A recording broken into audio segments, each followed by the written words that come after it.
Hello बच्चों।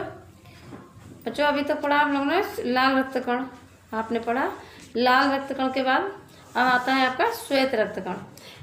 श्वेत रक्त कण बच्चों इन्हें WBC कहते हैं, WBC भी कहते हैं। ये लाल रक्त कणों की अपेक्षा बड़े परंतु संख्या में बहुत कम पाए जाते हैं। प्रति 600 लाल रक्त कणों पर मात्र एक श्वेत रक्त कण पाया जाता है। 600 लाल रक्त कण के बीच में एक श्वेत रक्त कण पाया जाता है। एक स्वस्थ व्यक्ति में इनकी सामान्य संख्या 5000 से 9000 प्रति क्यूबिक मिमी रक्त होती है। बच्चों विशेषतः ये रंगहीन होते हैं, इसी कारण इन्हें श्वेत रक्त कण कहते हैं क्योंकि इनका कोई रंग नहीं होता है। इनकी आकृति स्थायी न होकर परिवर्तनशील होती है। बच्चों ये अपनी आकृति, आकार एवं संरचना के आधार पर अनेक प्रकार के होते हैं, परंतु उन सभी में सबसे अधिक सक्रिय एवं संख्या में सबसे अधिक पाए जाने वाले श्वेत रक्त कण न्यूट्रोफिल्स हैं। जो सबसे अधिक पाए जाते हैं श्वेत रक्त कण वो न्यूट्रोफिल्स हैं। मनुष्य में श्वेत रक्त कणों का निर्माण लसिका, गांठों एवं थाइमस ग्रंथि में होता है। लसिका में, गांठों में और थाइमस ग्रंथि में होता है। बच्चों नवजात शिशु में श्वेत रक्त कणों का निर्माण थाइमस ग्रंथि द्वारा होता है, जो 10 से 12 वर्ष की आयु तक आते आते समाप्त हो जाती है।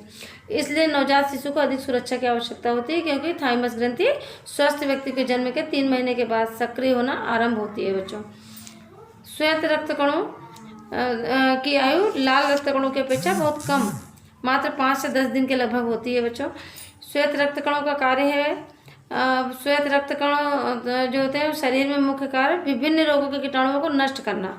इनका मुख्य कार्य शरीर में विभिन्न रोग के कीटाणुओं को नष्ट करना और शरीर को रोगमुक्त रखना है। बच्चों ये हमारे शरीर में सेना का कार्य करते हैं। जब कोई कीटाणु हमारे शरीर में प्रवेश करता है तब उसका सबसे पहला संघर्ष श्वेत रक्त कणों से ही होता है।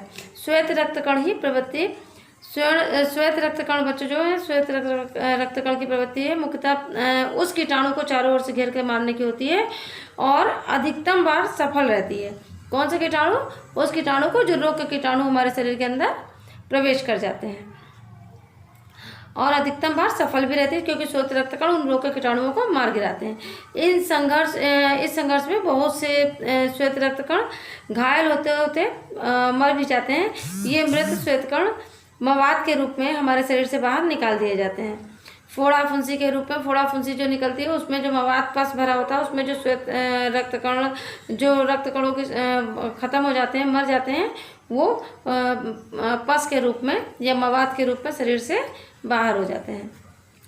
परंतु जब कभी श्वेत रक्त कण संघर्ष में कीटाणुओं से हार जाते हैं तब हमारा शरीर कीटाणुओं को संक्रमण अथवा हमारे शरीर में क्या होता है कीटाणुओं का संक्रमण हो जाता है और हमारा शरीर रोग से पीड़ित हो जाता है। कभी कभी हमारे शरीर पर सूजन आ जाती है। बच्चों यह भी श्वेत रक्त के कारण ही आती है और जब कभी अंदर मांसपेशियों में घाव हो जाता है तब श्वेत रक्त कण एक तरल पदार्थ का उत्सर्जन करते हैं जो एकत्र होकर सूजन का रूप ले लेता है। और कभी कभी बच्चों शरीर पर लाल लाल चकत्ते अथवा ददोड़े पड़ जाते हैं।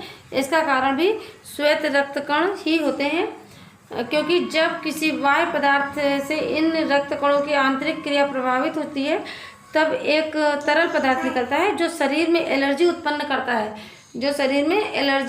करता है। कुछ लोगों को बहुत सी दवाएं, सौंदर्य प्रसाधनों आदि से सीमित एलर्जी हो जाती है क्योंकि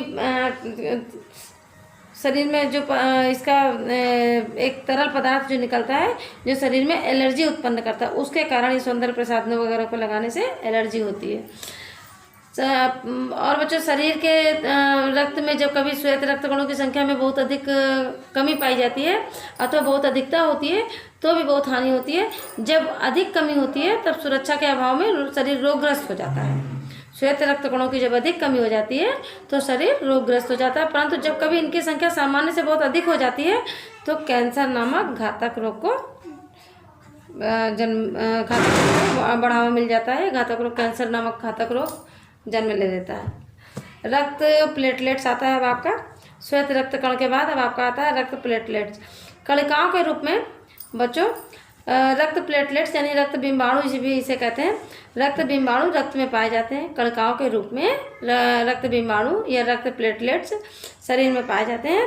इनकी संख्या भी लाल रक्त कणों की अपेक्षा बहुत कम, लगभग 2 से 5 लाख प्रति घन मिमी होती है। ये चर्बी वाले भोजन, विटामिन एवं सूर्य के प्रकाश से उत्पन्न होती है। इनका मुख्य कार्य रक्त के जमने में सहायता प्रदान करना है। प्लेटलेट्स जो होते हैं वो शरीर में रक्त का थक्का जमाते हैं, तो इनका मुख्य कार्य रक्त के जमने में सहायता प्रदान करना है। अनायास शरीर के किसी अंग में चोट लगने पर रक्त बहने लगे तो ये बिंबाणु रक्त का थक्का सा बना देते हैं।